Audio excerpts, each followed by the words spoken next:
walls closing, now we all frozen. I'll be in the tomb when my life goes by, with the jewels and the chains and my gold and my gems.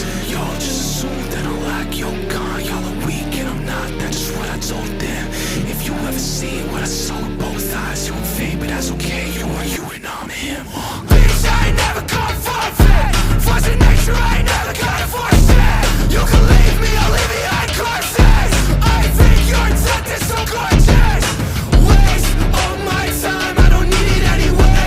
Let her run from me, pussy, I'ma let it rain. Hit 'em in the back, in the front, all sides. Black stare in my face when they ask why. I don't wanna bother me, I don't give apologies. All of it follow me, demons they talk to me. Fucking up politics and other policies, breaking the wall of bricks. I heard you calling me.